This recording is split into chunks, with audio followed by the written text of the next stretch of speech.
Voy a empezar la charla. En primer lugar, buenos días a todos. Antes de iniciar mi charla, me gustaría agradecer al presidente del comité organizador de este 21 Congreso Nacional de Ingeniería Civil, ingeniero Dante Vladimir Campos Valencia, el ofrecimiento que me hizo para impartir esta conferencia. Efectivamente, bajo el acertado paraguas Edificando el Desarrollo Sostenible del Perú en la era digital, esta conferencia se transmite en directo por Internet, por lo que la difusión de los contenidos se extiende no solamente a los participantes del Congreso, sino que posteriormente queda a disposición de cualquiera que pueda estar interesado. Este es un claro ejemplo de cómo las nuevas tecnologías están revolucionando profundamente la forma de compartir y transmitir los conocimientos. Las nuevas tecnologías, además, se encuentran estrechamente relacionadas con la inteligencia artificial. Y es justamente la aplicación de la inteligencia artificial, la toma de decisiones y la optimización aplicada a la gestión sostenible del mantenimiento de las carreteras el centro de esta conferencia, que tengo el placer de compartir con ustedes.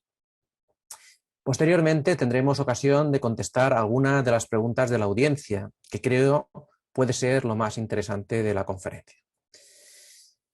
Como ven en la pantalla, mi nombre es Víctor Yepes, soy, como se ha dicho, catedrático de Ingeniería de la Construcción de la Universidad Politécnica de Valencia, aunque es probable que me conozcan por una labor intensa de divulgación desarrollada desde el año 2012 en mi blog.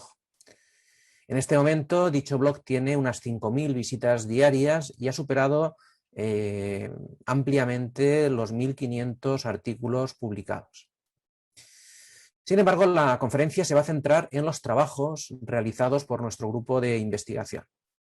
El título de la conferencia es Optimización aplicada a la gestión sostenible del mantenimiento de las carreteras. Y en ella voy a tratar de exponer de forma sencilla y sin excesivos formalismos matemáticos algunas de las conclusiones más importantes y de aplicabilidad práctica en el uso de técnicas derivadas de la optimización multiobjetivo en la gestión inteligente de las carreteras y de las calles en el caso de las ciudades, sobre todo cuando los presupuestos son restrictivos. Por tanto, la pregunta que vamos a intentar responder en esta conferencia es la que tienen en la pantalla. ¿Es posible realizar una gestión sostenible del mantenimiento de las carreteras cuando los presupuestos son restrictivos? Si fuera posible, ¿cómo lo podríamos hacer? ¿Se están perdiendo oportunidades de mantener en estado óptimo nuestras carreteras por no tomar las decisiones acertadas? Como pueden adivinar, la pregunta planteada parece de respuesta imposible, pues cuando no hay presupuestos parece que es imposible plantear ni siquiera esta pregunta. En esta charla voy a dar las pinceladas necesarias para entender y resolver el problema, aunque tendrán disponible el contenido de la conferencia completo, así como las referencias para poder ampliar la información para quien esté interesado.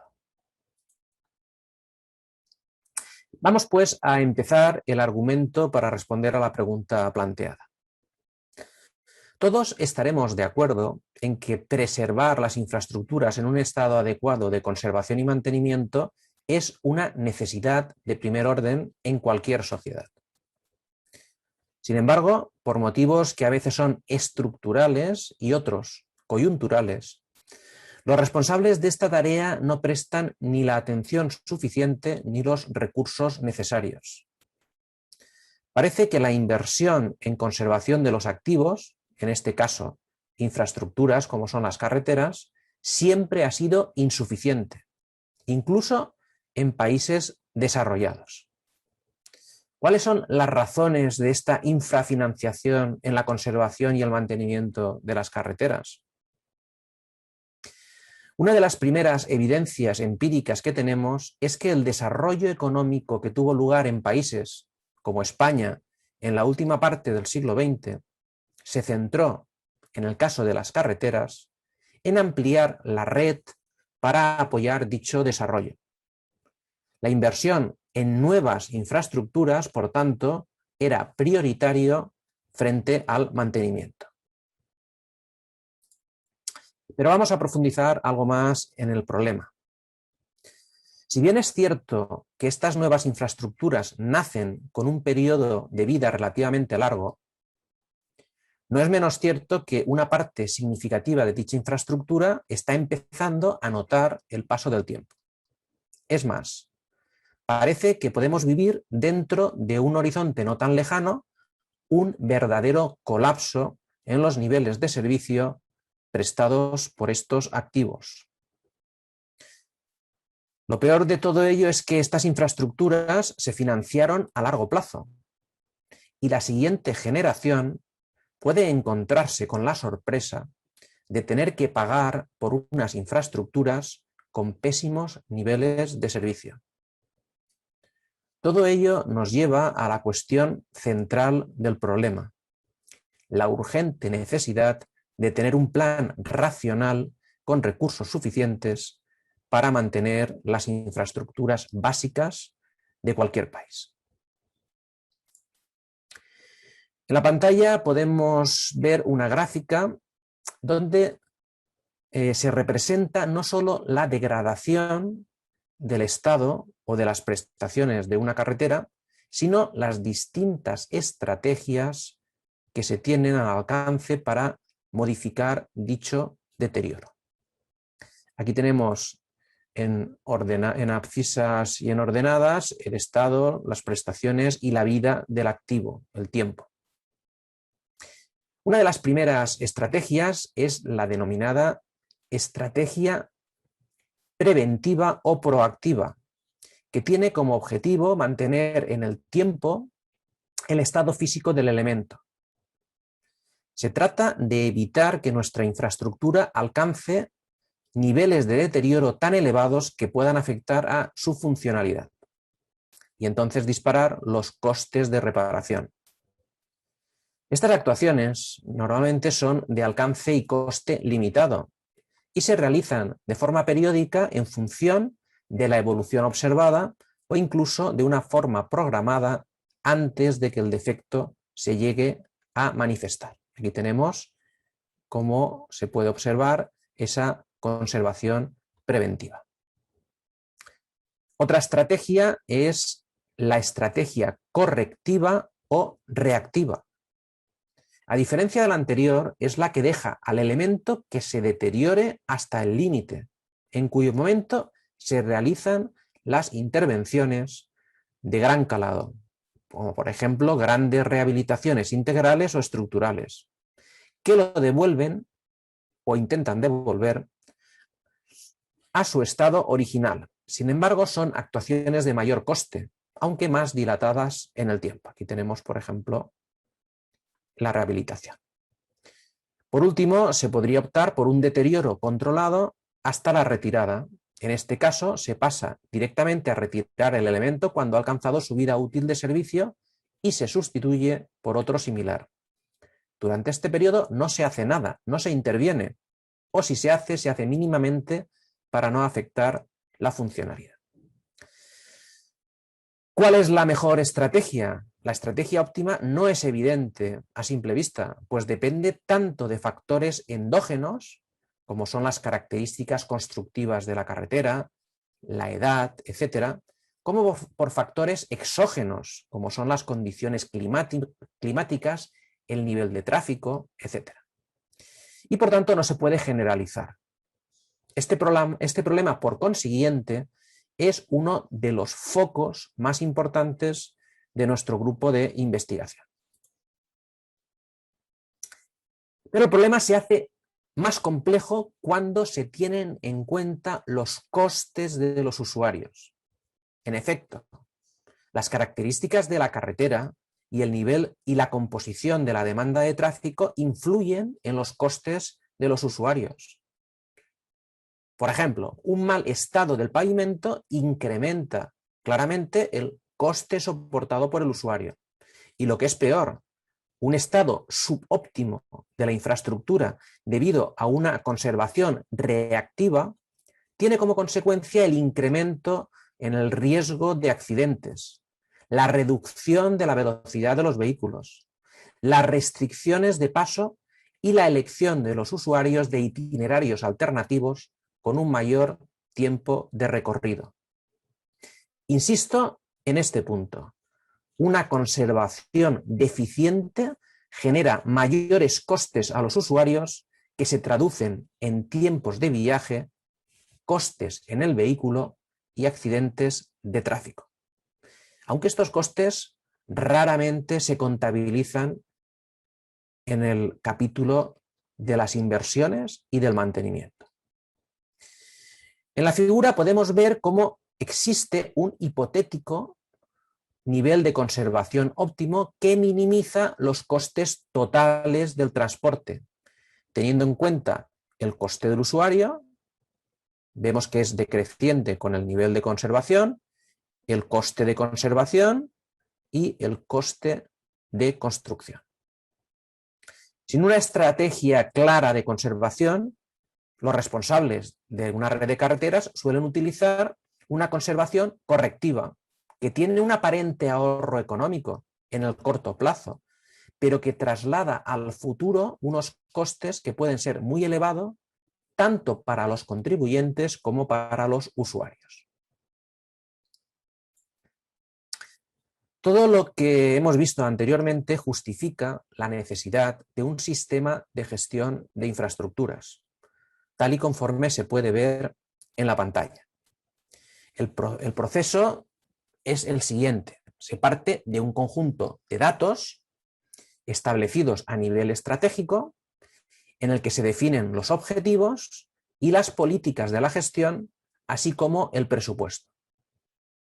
Posteriormente se recopila y se analiza la información de inventario que incluye datos sobre el uso, condición e historial de construcción y conservación. Esta información permite establecer las necesidades futuras de conservación. A partir de estas herramientas que evalúan el efecto de las alternativas de conservación, se asigna el presupuesto disponible de forma que se satisfagan las necesidades y los requerimientos tanto de los usuarios como de la administración responsable de su gestión. Este proceso requiere definir a nivel estratégico los criterios a considerar en la evaluación y elección de alternativas. Como resultado de este análisis se proponen los proyectos que se van a desarrollar, los cuales se controlan para que exista una retroalimentación en el proceso de gestión.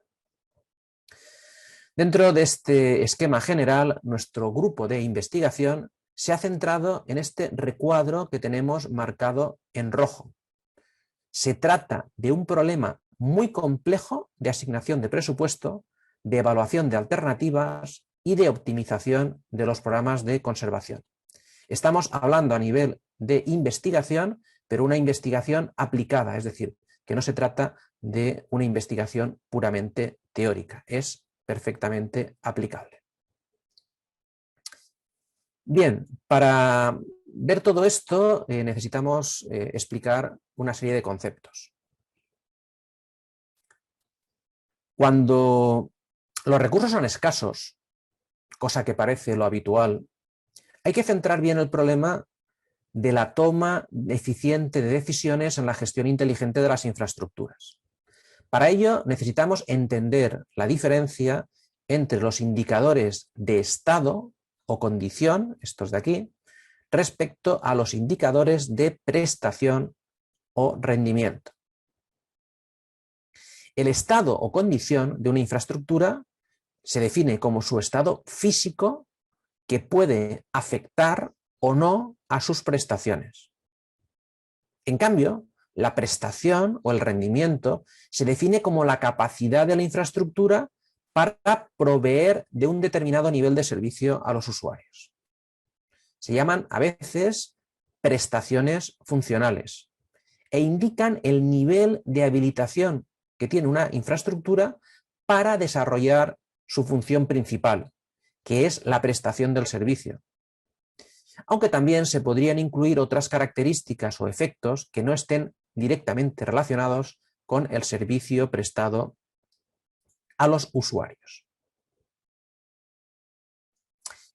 Saber diferenciar ambos conceptos es básico para cualquier organización responsable del servicio y la gestión de una infraestructura. Así, por ejemplo, aquí tenemos un puente. Las prestaciones de un puente pueden no verse afectadas por el estado hasta que se produce el fallo. En esta fotografía es fácil ver un puente, en este caso de hormigón, con defectos superficiales como corrosión de armaduras, desconchados, etcétera, pero que mantiene intacta su funcionalidad e integridad estructural. No tiene mayor problema. Pero hemos visto que afecta al servicio.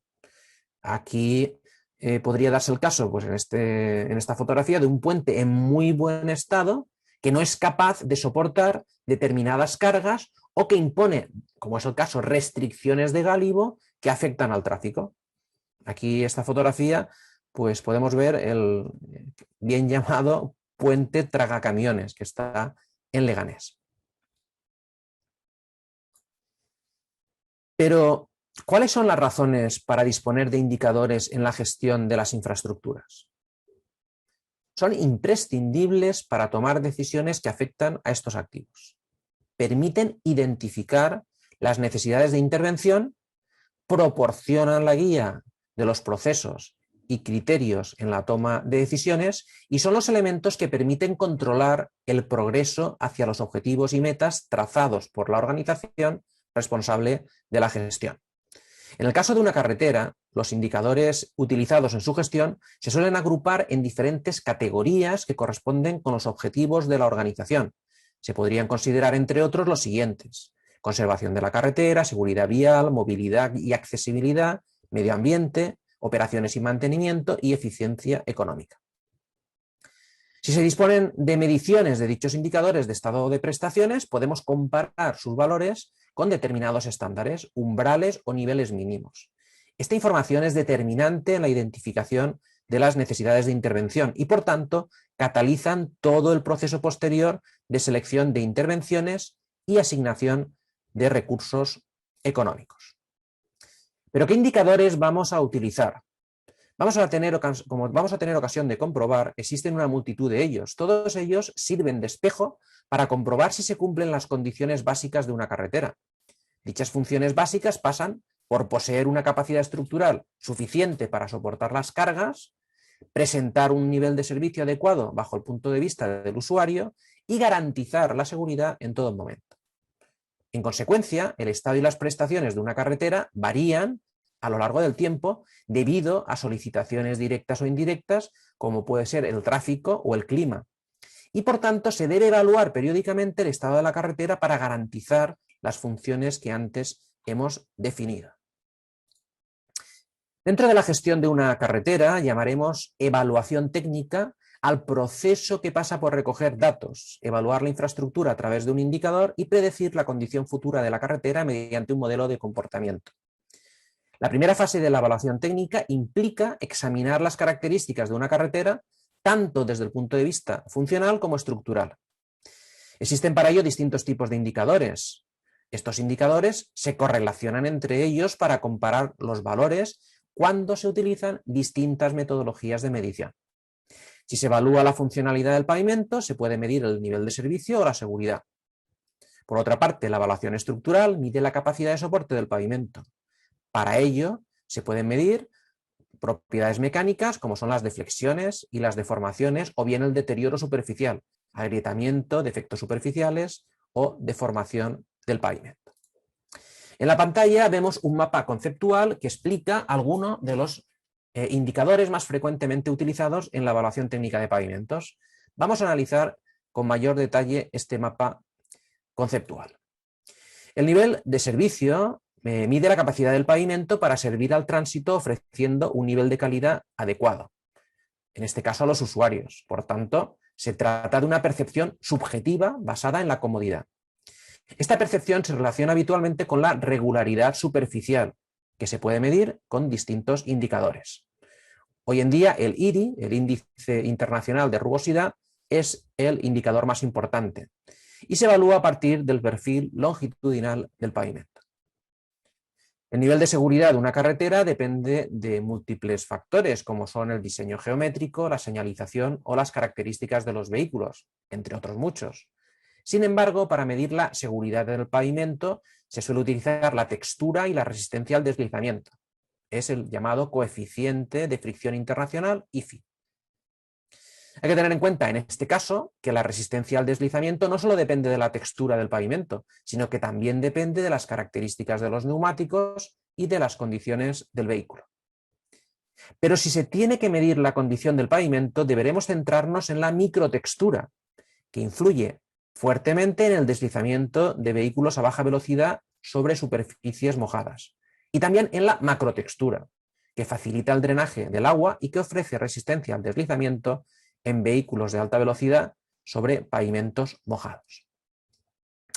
Las propiedades mecánicas del pavimento, como son el módulo elástico, fatiga, deformación y tensiones residuales, definen los parámetros de resistencia de las diferentes capas de la estructura del pavimento.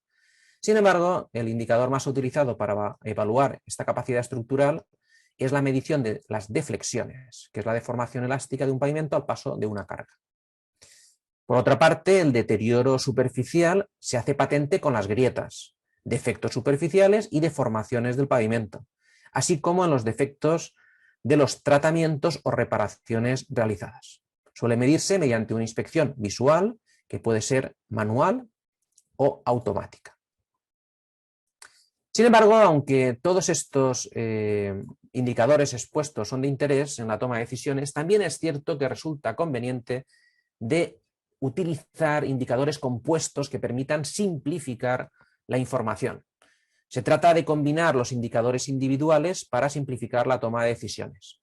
Algunos de estos son, por ejemplo, el PCI, índice de estado de pavimento, el PQI, índice de calidad de pavimento, o el POI, índice general del pavimento. Como estos indicadores son una agregación de distintos deterioros, para utilizarlos en la gestión de una red de carreteras es necesario una calibración. Estos indicadores se utilizan, entre otros, para realizar una optimización multiobjetivo, y aquí está el centro del problema. Es necesario para la toma de decisiones, y esto es necesario para que el mantenimiento de la red se pueda realizar de una forma económica. En el caso de los indicadores de condición, se trata de maximizar dicho indicador a lo largo del ciclo de vida de la red de carreteras, pero este es un problema muy complejo, el de la red de carreteras. Vamos a desmenuzarlo poco a poco. En muchos foros se repite, a modo de mantra, que la falta de conservación de nuestras carreteras y calles, en el caso de las ciudades, se debe fundamentalmente a un problema de orden económico. Por algún motivo u otro, crisis económica, pandemias, dificultad de aprobar presupuestos, falta de voluntad política, etc., la falta aparente de recursos obliga a realizar una conservación correctiva o reactiva, tal y conforme hemos dicho antes, que genera mayores costes a los usuarios relacionados con el tiempo de viaje, con problemas con el vehículo, accidentes de tráfico. La justificación económica de las restricciones presupuestarias queda en entredicho cuando se consideran los costes totales del transporte, incluido lo de los usuarios. Sin embargo, en nuestro grupo de investigación hemos desarrollado modelos que incluso, en el caso de disponer presupuestos restrictivos, pueden maximizar el estado o condición no de una carretera, sino de una red completa, considerando además distintas funciones objetivos, como son los costes económicos, los costes sociales y los costes medioambientales. Pero para entender bien la cuestión, expongo a continuación la dificultad intrínseca de este tipo de problemas y justificaré las razones por las que muchos gestores del mantenimiento toman decisiones que se alejan de ser óptimas. La clave para entender la magnitud del problema radica en la dificultad que tienen los gestores en la toma de decisiones debido a la explosión combinatoria de las soluciones posibles cuando se tienen en cuenta distintos tipos de tratamiento de preservación, mantenimiento y rehabilitación y los periodos de aplicación. Dicho de otra forma, en una red de carreteras se trata de decidir en qué tramo se aplica un tratamiento de los múltiples posibles y cuándo se debe realizar. Las decisiones formarán parte del programa de conservación. En la pantalla se representan las variables fundamentales del problema. En una red de carreteras tenemos n activos, aquí los tenemos, que son los tramos de carretera considerados. Son S posibles tratamientos, cada uno de los cuales se aplica en el instante t en los años considerados en el programa de conservación. Claro, esto, que aparentemente es sencillo, nos lleva a que en un horizonte de t años, año t, debemos de decir para cada uno de los años dónde actuar y qué tipo de tratamiento tenemos que realizar. En la pantalla se ha representado un posible programa fruto de las decisiones tomadas. Lo difícil de este problema, como hemos dicho anteriormente, es acertar con el mejor programa de conservación. No hay más remedio que aplicar técnicas de optimización para resolver el problema, si los presupuestos son escasos. Caben dos enfoques, el secuencial y el holístico. El primero se centra en un activo, por ejemplo, el tramo de una carretera o una calle, y se decide qué tratamientos y cuándo se van a aplicar. En este caso, el problema tiene n por s elevado a t soluciones. En cambio, el enfoque holístico considera toda la red de carreteras o todas las calles de una ciudad. Se trata de elegir qué activo tiene prioridad en la red y luego decidir qué tratamiento y cuándo se aplica. Aquí se dispara el número de posibles soluciones, S elevado a n por t. A modo de ejemplo, si tenemos en cuenta solo dos tratamientos, que es muy poco, y un horizonte de 10 años, t igual a 10, y 7 tramos, 7 calles, por ejemplo, n igual a 7, el número posible de soluciones se dispara a 1,18 por 10 elevado a 21. Una auténtica barbaridad. La única forma de abordar este problema son con algoritmos heurísticos de optimización multiobjetivo. Para entender mejor el problema de optimización, en la pantalla aparecen varias funciones objetivos. En este caso, se trata de maximizar en la primera función el área existente entre el índice de estado y el índice de estado mínimo para un horizonte de tiempo t. La otra función que se ha utilizado minimiza la huella de carbono, es decir, el total de emisiones de CO2 debido a los distintos tratamientos realizados para la conservación. Aunque estas funciones objetivo nos han parecido razonables, la metodología propuesta no cambiaría si utilizamos otras funciones objetivo, siempre que nos sean útiles para manejar la información necesaria en la toma de decisiones. En cuanto a las restricciones del problema, destacan las restricciones presupuestarias, por ejemplo la G1. En este caso, el coste de los tratamientos se encuentran actualizados con la actualización monetaria correspondiente. La segunda de las restricciones tiene que ver con el estado del activo, que siempre deberá superar el índice de condición mínimo exigible, este que tenéis aquí. A partir de la definición del problema, ya se pueden utilizar metaheurísticas para resolver la optimización multiobjetivo. Pero ¿por qué una metaheurística? ¿Por qué es imprescindible utilizarla en este tipo de problemas? Ya lo hemos dicho, simplemente la optimización matemática tradicional no permite resolver este tipo de problemas que es de dimensión gigantesca, debido a la explosión exponencial en el número de soluciones, tal y como hemos dicho antes. En la pantalla se ha representado un diagrama de flujo, procedente en este caso de la tesis doctoral de Cristina Torres, donde utilizamos un algoritmo constructivo tipo GRASP y luego un postproceso de mejora. Para hacerse una idea de la efectividad de este tipo de procedimientos, para un caso real de 20 tramos en una porción, en este caso de la red urbana de Santiago en Chile, con un presupuesto restrictivo y acotado a un horizonte de 25 años, se consiguió aumentar la condición media de la red hasta un 22% y se redujo en un 12% la huella de carbono. Los resultados son muy interesantes, pues la alternativa es una toma de decisiones intuitiva, subóptima, que incluso con un presupuesto disponible sería incapaz de garantizar los indicadores de condición de las infraestructuras y supondrían un efecto no controlado en el impacto ambiental dejado por la huella de carbono. Bueno, ya vamos a las conclusiones. Vamos a cerrar la presentación diciendo que la inteligencia artificial transformará, seguro, la forma de gestionar las infraestructuras, las carreteras, las calles, etc. En segundo lugar, que la conservación correctiva de las infraestructuras suponen costes inasumibles para el usuario. En tercer lugar, que son necesarios indicadores de estado y prestaciones para tomar decisiones.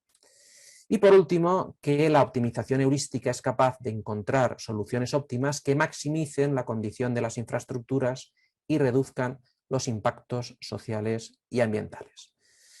Agradecemos al Ministerio de Ciencia e Innovación de España, a través del proyecto de investigación HyLife, la financiación de este tipo de proyectos, y dejaré una serie de referencias que tendréis a vuestra disposición para poder ampliar todo este tipo de información.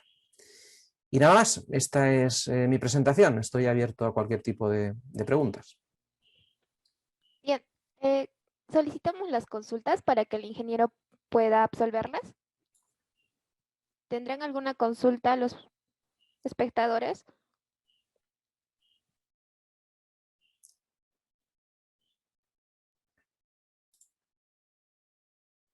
Me parece que está todo muy clarito. Sí, Bien. aparentemente.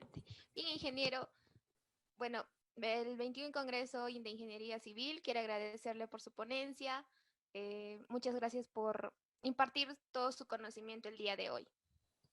Muchas gracias a vosotros y bueno, cualquiera que necesite algún tipo de aclaración o pregunta y ahora no la haya podido hacer, me puede encontrar fácilmente por redes sociales o por internet y con mucho gusto estaré a su disposición para responderlas.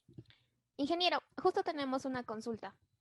El ingeniero Pierre nos informa, bueno, nos pregunta: buenos días, ingeniero. ¿Algún software que nos recomiende para evaluar las condiciones del pavimento?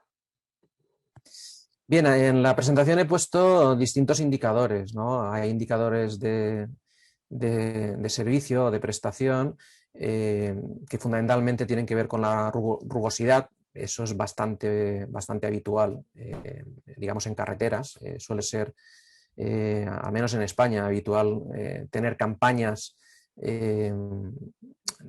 para medir el IDI, por ejemplo, en tramos, para saber en qué situación se encuentra. Y luego está pues, las que dije de capacidad, ¿no? De capacidad de soporte, que fundamentalmente son inspecciones visuales o inspecciones de flexión.